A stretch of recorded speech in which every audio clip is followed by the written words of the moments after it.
Terkuak keberadaan istri dan anak Herianto saat tragedi pembunuhan Dina Oktaviani.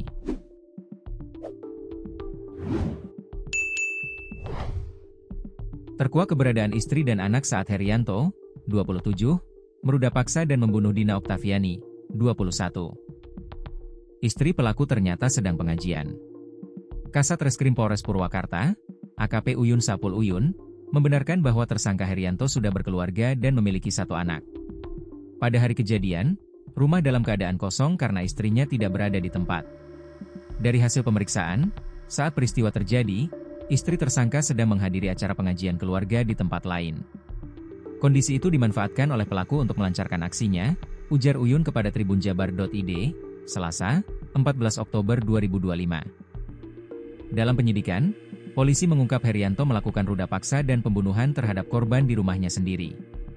Setelah korban tak bernyawa, jasadnya dimasukkan ke dalam kardus dan dibuang ke Sungai Citarum melalui Jembatan Merah, Kecamatan Jatiluhur, pada Minggu, 5 Oktober 2025, tengah malam. 2 hari kemudian, Selasa 7 Oktober, jenazah Dina ditemukan di aliran Sungai Citarum wilayah Curug, Karawang.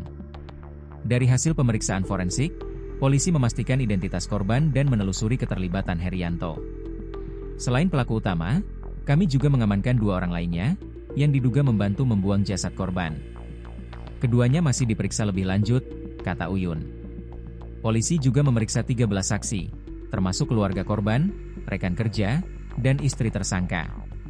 Dari hasil pemeriksaan tambahan, lanjut dia, diketahui pelaku sempat mengambil perhiasan korban berupa kalung, anting, dan cincin, yang kemudian dijual untuk menghilangkan jejak. Kini, Herianto yang sudah mengenakan baju tahanan biru dan kepala gundul ditahan di Mapolres Purwakarta. Polisi masih mendalami motif pribadi pelaku, termasuk kemungkinan adanya rencana atau motif ekonomi di balik aksi sadis tersebut.